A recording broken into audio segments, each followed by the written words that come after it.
सबको मेरा नमस्कार। मैं दिनेश चंद कुकरेती, राजकीय इंटर कॉलेज द्वारा पैनों से गणित शिक्षक। आज मैं हूँ इस समय लाल पानी कुमिचौड़ में और मेरे साथ हैं सर्वश्री सम्मानीय श्री योगेश पांथरी जी, जिनकी अवस्था इस समय 88 वर्ष की है। उन्हें मैं समाज सेवा कह सकता हूँ, लेखक कह सकता हूँ, पत्रकारिता के क्षेत्र में अच्छे कार्य करने वाले व्यक्ति कह सकता हूँ, या कवि कह सकता हूँ, या उन्होंने विभिन्न क्षेत्रों में कई काम किए हैं। और आज इस 88 वर्ष की उम्र में भी आज भी उनके अंदर इतना जुनून है कि वे हर कार्य को एक अच्छी भांति समाज के प्रति समर्पित की भावना से कर रहे हैं। तो नमस्कार पांथरी जी। नमस्कार। तो मैं आज उनके पास विशेष इस में यानी गीत के संबंध में जानकारी लेने के लिए आया हूं, क्योंकि उनके क्षेत्र में जब वो अपने क्षेत्र में रहे हैं तो वहाँ पे गांव में तो मैं उनसे परिचय लूँगा। तो सर, आपका गांव कौन सा गांव? मेरा गांव चौंतकोट में नौगांव खाल के नज़दीक दलबो गांव पड़ता है। और ये इस गांव के चारों ओर सुंदर जंगल हैं, बांस के घने जंगल हैं। अच्छा, मैं आपने ये कह सकते हैं आज से आपकी 88 वर्ष उम्र है, तो मैं आज से ठीक 60 साल पुरानी बात आपको ले चलूँ। लगभग 1960 के आसपास जब आपने गीत देखी होंगी तो झुंड के तादाद में कितनी संख्या देखी होंगी? हाँ, 1960 से पहले या 60 के आसपास हम छोटे छोटे बच्चे थे, स्कूल पढ़ते थे। अक्सर ये देखा जाता था कि जब कोई पशु कहीं मृत अवस्था में होता था या फेंकते थे लोग या इस तरह से रखते थे, तो उस समय एक कहा जाता था कि एक गरुड़ आता था और वो चारों तरफ चक्कर लगाता था। कहा जाता है गरुड़ की दृष्टि इतनी पैनी होती है कि वो ज़मीन में धरती पर हर चीज़ को ढूंढ के पता चल जाता है। एक उसके अंदर एक समझ और दृष्टि दोनों को जो है बराबर दे करके वो जब चलता है तो उसका पता चल जाता है।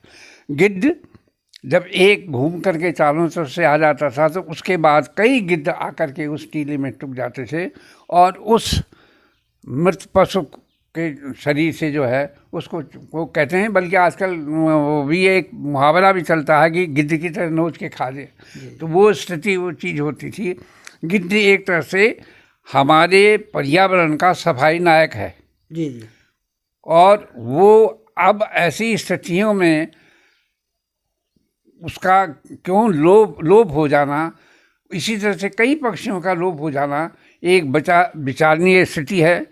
मेरे ख्याल से इस मामले में केवल किताबों का ज्ञान नहीं, बल्कि जो पुराने अनुभवी लोग हैं जिन्होंने मौसम की स्थितियाँ जानी हैं, कौन पक्षी किस समय बोलता है, किस समय उसकी आवाज़ आती है और कैसे उसकी ध्वनि होती है, ये जानकार लोग जो है वो कई अनुभवी लोग पुराने लोगों से इसकी जानकारी मालूम हो सकती है।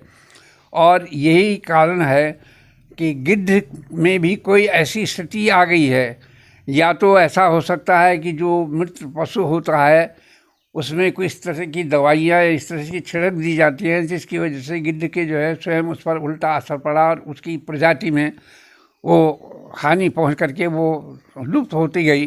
जी बिल्कुल। हाँ, जैसे आपने कहा कि अभी कि कीटनाशक का, बिल्कुल सही कहा आपने कि कीटनाशक का प्रयोग ज़्यादा गांव में करते हैं, लेकिन जब आपने झुंड देखा तो कितने प्रकार के गिद्ध आपने देखे होंगे अपने समय में? हाँ, वो गिद्ध जो थे कितने प्रकार? मेरे ख्याल से ये अब उसमें गिनती की स्थिति में तो मैं नहीं कह पा रहा हूँ, लेकिन कई प्रकार के गिद्ध होते हैं, छोटे आकार में, बड़ी आकार में।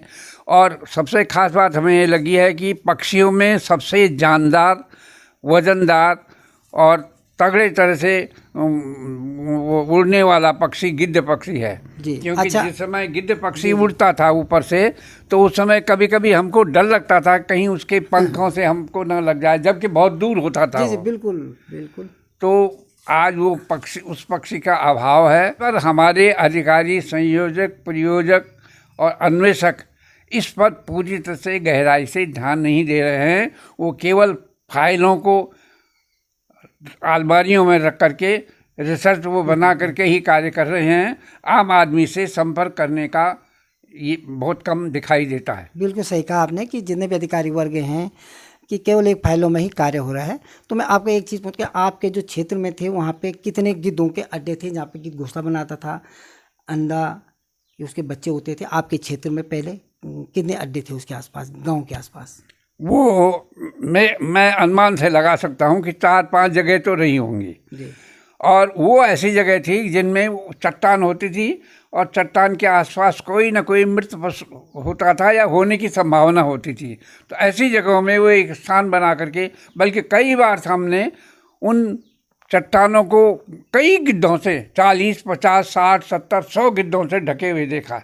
जी बिल्कुल सही कहा कि तो ऊंचे चट्टानों में रहते हैं। अच्छा, उनका ये कह सकते हैं कमी का कारण किस वर्ष से आपने कह सकते हैं कि गिद्धों को देखना लगभग नहीं देखा या बहुत कम देखे? कितने साल पहले? ये 2023 है, तो आज से कितने वर्ष पहले ये कह सकते हैं आपको ये लगा कि गिद्ध लगभग समाप्त होने वाले हैं? हाँ, मेरे अनुमान में जब ये चीज़ें गई, आप जैसे लोग जब इस पर रिसर्च कर रहे हैं और काम कर रहे हैं, देख रहे हैं चीज़ें, तो ये चीज़ें ध्यान में जा, नहीं तो आम आदमी के ध्यान में कम जाती हैं। लेकिन जब ये चीज़ें हमने अनुमान किया तो उसका ये लगता है कम से कम 20-25 वर्ष से जो है इसमें बहुत कमी आई है।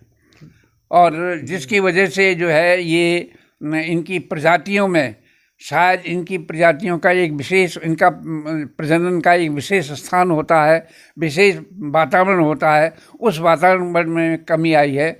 और इसीलिए जो है ये गिद्ध का बड़ा अभाव है। नहीं तो पहले तो अक्सर देखा जाता था कि गिद्ध कहीं किसी भी टीले पर खड़े मंडराए और अपने पंखों की झुंड करके जो है अपने पंजों से जिस तरह से टीले पे बैठे हुए बड़ी खतरनाक चोंच से देख करके लगता था कि ये सबसे उड़ने वाला सबसे बड़ा पशु है। बिल्कुल बिल्कुल। अच्छा, सबसे बड़ा पक्षी है। बिल्कुल। अच्छा, आप किस प्रकार चाहेंगे कि आने वाली पीढ़ी को हमें गिद्ध या अन्य पक्षी दिखाई दे? खास तौर से गिद्ध बचेगा तो अन्य पक्षियों पर हमारा भी ध्यान जाएगा। तो गिद्ध बचाने पर किस तरह से हम बचा सकते हैं? आप एक संदेश देना चाहते हैं कि गिद्ध को किस तरह से हम बचा सकते हैं? मतलब सबसे पहले तो ये देखना चाहिए कि गिद्ध ने जो है हमारे प्राकृतिक संतुलन में सबसे बड़ी भूमिका निभाई है। जी जी।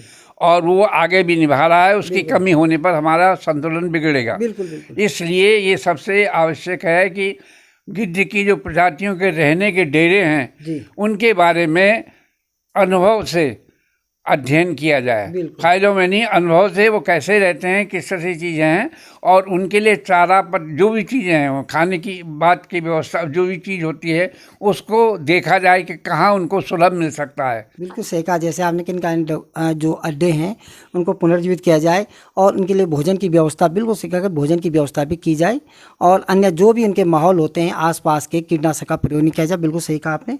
तो मैं आपका बहुत बहुत धन्यवाद, आज आपने गिद्ध के बारे में हमें जानकारी दी। तो इसी तरह से आपकी जानकारी हम लेते रहेंगे। तो आपका बहुत बहुत धन्यवाद। नमस्कार। धन्यवाद। नमस्कार।